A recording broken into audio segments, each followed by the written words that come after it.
नमस्कार साथियों, आप सभी का स्वागत है एजुकेशन लाइन में। दोस्तों, इस वीडियो में हम बात करने वाला हैं 11वीं क्लास वार्षिक परीक्षा 2022 के बारे में। यानी कि दोस्तों, आपकी वार्षिक परीक्षाएं हैं वह मार्च अप्रैल में शुरू हो जाएगी। तो दोस्तों, अगर आप अभी से अपनी तैयारी करेंगे तो आप परीक्षा में अच्छे नंबर ला सकते हैं। तो दोस्तों, आपको हमारे चैनल पर लगातार कक्षा 6 से लेकर कक्षा 12 तक के सभी क्लासों के लिए सभी विषय के जो पेपर है वो आपको प्रोवाइड कराए जाएंगे, जिनको आप अच्छे से ज़रूर पढ़ें। और साथ ही बोर्ड की ओर से मॉडल पेपर है वो भी जारी किए जाएंगे जल्दी, उनका वीडियो भी आपको मिल जाएगा। तो चलिए दोस्तों, अपन वीडियो स्टार्ट करते हैं। अब यहाँ पे दोस्तों आपका टोटल पेपर है उसकी बात करें तो इस बार आपका टाइम है वो 2 घंटे 45 मिनट रखा गया है। और आपका जो पूर्णांक है वो 80 नंबर के रहेंगे। यानी कि दोस्तों, पहले 3.25 घंटे का पेपर होता था, वही पूर्णांक 80 पे। और इस बार आपका टाइमिंग कम कर दिया गया है, यानी कि क्वेश्चनों की संख्या भी आपकी घटा दी गई है, बस अंक है वो बढ़ा दिए गए हैं। सबसे पहले देखिए, यहाँ पे फर्स्ट खंड आपको दिया गया है प्राचीन काल में, यानी कि एक गद्यांश आपको दिया गया है। प्राचीन काल में भारतीय नारी का स्वरूप आदरणीय था और समाज परिवार में नारी की प्रतिष्ठा अर्धांगिनी के रूप में थी। यानी कि दोस्तों, नारी की जो महिमा है उसके बारे में यहाँ पे वर्णन किया गया है। क्या कुछ इंपॉर्टेंट सी प्राचीन काल में और वर्तमान काल में इसके बारे में, तो इसको आपको पढ़ना है पूरा। और इसके रिगार्डिंग कुछ क्वेश्चन आपसे पूछे जाएंगे जिनका आंसर आपको देना है। फर्स्ट देखिए, प्राचीन काल में भारतीय नारी का स्वरूप कौन सा था? आदरणीय था, दयनीय था, चिंतनीय, उपयुक्त, सभी। तो प्राचीन काल में दोस्तों दयनीय तो हो ही नहीं सकता, अगर आदरणीय और दयनीय एक साथ आ गया तो गलत बात हो गई, तो ये तो वैसे ही कट गया। तो यहाँ पे क्या था? आदरणीय था, उसको सम्मान दिया जाता था, उसके सम्मान सत्कार परिवार समाज सभी में उसका एक सम्मान पद था। इसके बाद देखिए, भारतीय नारी की स्थिति का नकारात्मक परिवर्तन आया। ये कब आ गया था? मध्यकालीन भारत में, आधुनिक काल में, मध्यकाल में, या कभी नहीं? तो दोस्तों, जो प्राचीन काल था उसके बाद दोस्तों फिर कौन सा काल आता है आपका? यानी कि प्राचीन काल के बाद में आता है आपका मध्यकालिक काल। ठीक है, तो मध्यकाल में ही जो स्त्रियां हैं उनकी जो स्थिति है उसमें गिरावट आने को मिल गई थी। नेक्स्ट देखिए, नारी जीवन का पूर्व काल माना जाता है त्याग का, तपस्या का, सम्मान का या समस्याओं का। तो ये आप जैसे ही पूरा पैसेज पढ़ेंगे उनमें आपको मिल जाएगा। इसके बाद देखिए, यहाँ पे समान अधिकारों की परंपरा को मानने वाला समय है।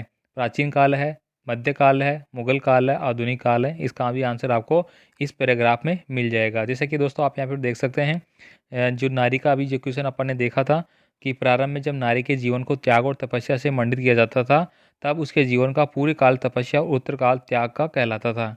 ठीक है, तो ये जैसे कि अभी अपन ने पढ़ा था, यहाँ पे नारी जीवन का पूर्व काल माना जाता है। तो यहाँ पे क्या बताया गया है? नारी जीवन का जो पूर्व काल है वो तपस्या का और उत्तरकाल त्याग का। तो तपस्या इसका आंसर हो जाएगा यहाँ पे। इस तरह से आपको आराम से इसके क्वेश्चन के आंसर मिल जाएंगे। इसके बाद देखिए, यहाँ पे सेकंड है, निम्नलिखित पद्यांश आपको एक दिया गया है और इसको आपको पढ़ना है। 8 नंबर का क्वेश्चन आपका, यह धरती है उस किसान की जो बैलों के कंधों पर बरसात धाम में जुआ भाग्य का रख देता है खून चाटनी वायु में, जोत डालता है मिट्टी को फांस डालकर और बीज बो देता है। तो दोस्तों, आपको किसान का वर्णन है वो यहाँ पे किया गया है, किस तरह से किसान खेत में अपना परिश्रम करता है, मेहनत करता है और उस मेहनत से जो फसल है उसका निर्माण करता है और उसको किस किस कठिनाइयों का सामना उसको करना पड़ता है, ये सारा कुछ यहाँ पे बताया गया है। तो इसको पढ़ना पड़ेगा आपको, पूरा क्वेश्चनों के आंसर देने होंगे। दोस्तों, आपसे रिक्वेस्ट करूँगा यहाँ पे बीच में, अगर दोस्तों आप चैनल पे नए हैं तो प्लीज़ चैनल को सब्सक्राइब करके बेल आइकन दबा लें, साथ ही वीडियो को लाइक ज़रूर कर दें, अपने दोस्तों को भेजें। और जो भी पेपर मैं प्रोवाइड करूँगा उसकी पीडीएफ फाइल भी आपको दे दूँगा। तो पीडीएफ फाइल के लिए दोस्तों आप हमारा टेलीग्राम ग्रुप, फेसबुक ग्रुप और हमारी जो वेबसाइट है theeducationline.in उनको आप ज्वाइन कर ले, वहाँ पे आपको सभी के पेपर और पीडीएफ फाइल मिल जाएगी। अब यहाँ पे दोस्तों आपके क्वेश्चन पूछे गए हैं, कवि ने धरती का असली स्वामी किसे बताया है? तो दोस्तों किसान को बताया, किसान की बात हुई है यहाँ पे। अन्न का ढेर कब लग जाता है? बरसात में, नए वर्ष में, गर्मी में, उपयुक्त सभी में। तो आप इसको पढ़ेंगे तो यहाँ पे आपको सब कुछ दिखाई दे जाएगा किसकी बात कहाँ पे की गई है। आप यहाँ पे देखिए, नए वर्ष में नई फसल के ढेर अन्न का लग जाता है। तो कब लग जाता है? नए वर्ष में। तो इसका आंसर हो जाएगा इस तरह से। कविता की भाषा कौन सी है? बैलों के कंधों पर किसान क्या रख देता है? भाग्य का जुआ रख देता है कि जो भी देख होगा अपना भाग्य में वो देखा जाएगा और बैलों को वो खेत में जोतता हुआ कार्य करता है। इसके बाद देखिए, यहाँ पे पद्यांश में वायु की क्या विशेषता बताई गई है? कविता में किस युग की अभिव्यक्ति की गई है? कवि ने कविता में किसका गुणगान किया है? उपयुक्त जो कविता है उसका शीर्षक आपको लिखना है। इसके बाद देखिए, यहाँ पे सेक्शन बी आपको दिया गया है, खंड बी। इसमें दोस्तों आपको क्या करना पड़ेगा? किसी एक पे आपको यहाँ पे निबंध लिखने के लिए बोला गया है। आप कन्या भ्रूण हत्या, जघन्य अपराध उस पर लिख सकते हैं। योग स्वास्थ्य की कुंजी है, इस पर लिख सकते हैं। जीवन में खेलों का महत्व, इस पर लिख सकते हैं। या कोरोना वायरस महामारी के सामाजिक आर्थिक राजनीतिक प्रभाव लिख सकते हैं। ठीक है, क्योंकि कोविड है दोस्तों, अभी तक गया नहीं है। जो नया वायरस है आप सुन रहे होंगे, जयपुर में भी इसके कई केस आए हैं और अदर जो जगह हैं वहाँ पे भी इसके केस देखने को मिल रहा है, राजस्थान में, मध्य प्रदेश वगैरह, दिल्ली में भी। ठीक है, तो क्रोमिनॉक जो आपका नया वायरस आया है, ठीक है, उसको आपको ध्यान में रखते हुए आपकी परीक्षाओं की तैयारी अच्छे से करनी है, ताकि आपके एग्ज़ाम भी नहीं लगे तो आपका ऑनलाइन एग्ज़ाम इस बार हो सकते हैं। बाकी आपके एग्ज़ाम इस बार पोस्टपोन नहीं होंगे, मतलब छात्रों को इस बार क्या है, प्रमोट नहीं किया जाएगा, इस बात का आप ध्यान रखें। नेक्स्ट देखिए यहाँ पे, इसके अलावा दोस्तों क्वेश्चन नंबर 4 है, ग्राम पंचायत निबड़ी कला की सचिव की ओर से जिला कलेक्टर नागौर को गर्मी के मौसम में पेयजल की समुचित व्यवस्था हेतु टैंकर भिजवाने के लिए आपको एक पत्र लिखना है। गर्मी में पानी की आवश्यकता होती है तो टैंकर भिजवाएं। या दोस्तों आप ये जिला पालिक शिक्षा अधिकारी की ओर से सचिव माध्यमिक शिक्षा बोर्ड राजस्थान अजमेर राजकीय माध्यमिक विद्यालय सोजत में बोर्ड परीक्षा केंद्र की स्वीकृति हेतु कार्यालय पत्र आपको लिखना है। नेक्स्ट देखिए यहाँ पे समाचार पत्र लेखन के 6 जो कारक है कौन कौन से हैं उनके बारे में आपको लिखना है। इसके बाद देखिए कोरोना महामारी के कारण शिक्षा के बदलते स्वरूप पर आपको विचार करना है और कुछ लिखना होगा यहाँ पे। इसके बाद देखिए एक आदर्श प्रतिवेदन के गुण आपको लिखने हैं। निम्नलिखित में से किस एक विषय पर शब्दों में आपको लिखना है, तो आप इनमें किस पे लिख सकते हैं, बाल आश्रम और उपेक्षित बचपन, निःशुल्क कन्या शिक्षण की सुविधा, पंचायत स्तर पर कंप्यूटर क्रांति। इसके बाद देखिए दोस्तों आपको सेकंड थर्ड सेक्शन दिया गया है। यहाँ पे दोस्तों निम्नलिखित पद्यांश को आपको पढ़ना है और निम्नलिखित जो पर्सन इनसे पूछे गए हैं उनका आंसर आपको देना होगा। मेरे तो गिरधर गोपाल दूसरा न कोई, जाके सिर मोर मुकुट मेरा पति सोही। ठीक है, ये आपको पढ़ना है। अब ये जो क्वेश्चन आपको पूछे गए यहाँ पे इनका आंसर आपको देना पड़ेगा अच्छे से। मीरा ने अपना पति किसे माना है? मीरा ने अपना पति किसको माना है? श्री कृष्ण को। कृष्ण भक्ति में वो लीन रहती है इसलिए।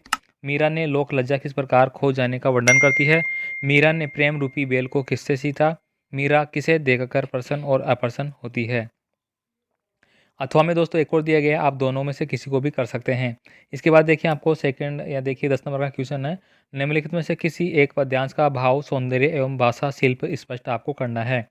हम तो एक एक करी जाना, दोह कहे तिनहि को, दो जन जिन नाहिन पहचाना, एके पवन एक ही पानी, एके ज्योति समाना, एके खाक खड़े सब भांडे, एके कोहरा साना। यानी कि दोस्तों यहाँ पे बताया गया है कि हम तो एक एक करी जाना, यानी कि हम एक एक करके जो चीज़ें समाज के अंदर, जो अपने जीवन के अंदर इकट्ठे करते हैं, जो करते हैं कुछ भी बातें, दोह कही तिनी, यानी कि कोई दो बताता है कोई तीन करता है।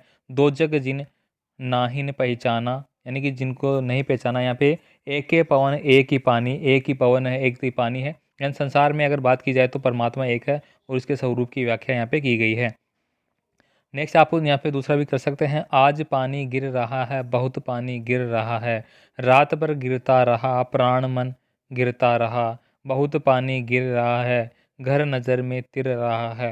यानी कि दोस्तों जो बरसात हुई है, मूसलाधार बरसात का वर्णन शायद यहाँ पे किया गया है, तो आपको इसका वर्णन करना है। नेक्स्ट देखिए यहाँ पे क्वेश्चन नंबर 11 है, वे आंखें कविता में किसान की पीड़ा के लिए किन्हें जिम्मेदार बताया गया है? आओ मिलकर बचाए कविता आदिवासी समाज की किन बुराइयों की ओर संकेत करती है? इसके बाद देखिए यहाँ पे एक और आपको गद्यांश दिया गया है, इसको आपको पढ़ना है और प्रश्नों के उत्तर यहाँ पे देना पड़ेगा। पंडित आलोपदीन का लक्ष्मी जी पर अखंड विश्वास था। वह कहा करते थे कि संसार का तो कहना ही क्या, स्वर्ग में भी लक्ष्मी का ही राज्य है। उनका यह कहना यथार्थ ही था। यानी कि दोस्तों यहाँ पे एक आपका जो पाठ्यांश है उसमें से कुछ लिया गया है और उसके बारे में यहाँ पे वर्णन किया गया है, इसको आपको पढ़ना है और आंसर देना है। अभी नेक्स्ट चलते हैं, यहाँ पे इसके क्वेश्चन हो गए सारे, आप देख लीजिए। अथवा में दिया गया है, प्राइमरी स्कूल की सीमा लांघने ही मोहन ने छात्रवृत्ति प्राप्त कर त्रिलोक सिंह मास्टर की भविष्यवाणी को किसी हद तक सिद्ध कर दिया तो साधारण हैसियत वाले यजमानों की पूर्वायतई करने वाले बच्चेदार तिवारी का हौसला बढ़ गया। यानी कि यहाँ पे भी एक वर्णन किया गया, इसके क्वेश्चनों को आंसर आपको यहाँ पे देने पड़ेंगे सारे क्वेश्चन। ठीक है, तो दोस्तों आपसे एक बार फिर से रिक्वेस्ट करूँगा, चैनल पे नए हैं तो सब्सक्राइब करें, बेल आइकन दबाएं, वीडियो को लाइक और शेयर करें। बाकी आप मुझे कमेंट कर सकते हैं आपके पेपर के रिगार्डिंग, जो भी इंपॉर्टेंट क्वेश्चन आपके लगातार जो पहली परीक्षाओं में भी हो चुके हैं वो सभी क्वेश्चन पेपर मैं आपको प्रोवाइड करा दूंगा। आप मुझे कमेंट कर सकते हैं किस सब्जेक्ट का पेपर आपको नेक्स्ट वीडियो में चाहिए। नेक्स्ट देखिए यहाँ पे निम्नलिखित में से कोई 4 प्रश्न आपको करने हैं। यहाँ पे 5 क्वेश्चन आपको दिए गए हैं, इनमें से आप कोई सा भी 4 क्वेश्चन कर सकते हैं। यहाँ पे क्या क्या क्वेश्चन दिए गए हैं दोस्तों आपको, यहाँ पे दिया गया है, मियाँ नासिरुद्दीन को नानबाई का मसीहा क्यों कहा जाता है? इस प्रति की लोग जीवन यापन के लिए किन कठिनाइयों का सामना करते हैं। कृषि विभाग वालों ने मामले को हॉर्टिकल्चर विभाग को सौंपने के पीछे क्या तर्क दिया। नेहरू जी भारत के सभी किसानों से कौन सा बार बार प्रश्न पूछते थे। धनराय मोहन को अपनी प्रतिद्वंदी क्यों नहीं समझा था। ये सारे क्वेश्चन देख लीजिए। इसके बाद देखिए आपके सेक्शन अगला दिया गया है डी गए। इसमें आपको लघुतरात्मक प्रश्न दिए गए हैं, इनको आपको पढ़ना है और इनका आंसर आपको देना पड़ेगा। तो सभी क्वेश्चन बहुत ही ज़्यादा इंपॉर्टेंट है आपके एग्जाम के लिए। मैं दोस्तों आपको एक बार एक राय देता हूँ कि आप अगर जैसे कि अभी आपके अर्धवार्षिक परीक्षाएं लगी थी, ठीक है, उनके जो पेपर थे, उसके अलावा 2021 वाला जो अर्धवार्षिक का पेपर था, वार्षिक का पेपर था, जो आपके पेपर जो भी लगे हैं अभी लास्ट 2-3 ईयर में, अगर आप जितने भी प्रश्न है सारे में उन सभी क्वेश्चनों को अगर आप अच्छे से देख लेते हैं, अच्छे से याद कर लेते हैं, सोल्व कर लेते हैं, तो गारंटी है दोस्तों आपको कक्षा में प्रथम स्थान आने से कोई नहीं रोक सकता। आप 100 में से आराम से 100% में से 90% अंक ला सकते हैं, ये मेरी गारंटी है। बस आपको लगातार दोस्तों सारी क्वेश्चन पेपरों को देखते रहना पड़ेगा, याद करता रहना पड़ेगा। बाकी मॉडल पेपर, डेस्क बुक वगैरह सारी मार्केट में आ चुकी है, आप उनको देख सकते हैं। बाकी आप हमारे चैनल पे लगातार विजिट करते रहिए, चैनल से जुड़े रहिए। आपको सभी विषय के पेपर प्रोवाइड कराए जाएंगे, पूरी तैयारी आपको यहाँ पे कराई जाएगी। पूरा पेपर का तरीका आपको समझाया जाएगा, किस तरह आपको प्रश्नों को हल करना है, किस तरह से आप आंसर दे सकते हैं। नेक्स्ट देखिए यहाँ पे निम्नलिखित में से किसी एक पर आपको निबंध लिखना पड़ेगा।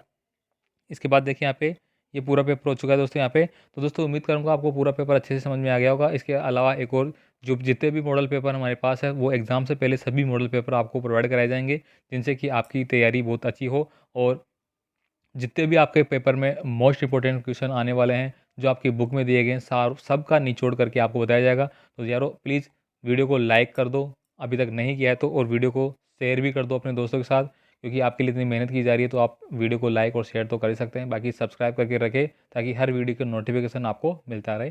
मिलेंगे फिर एक और नए वीडियो के साथ। आप कमेंट जरूर करें। धन्यवाद।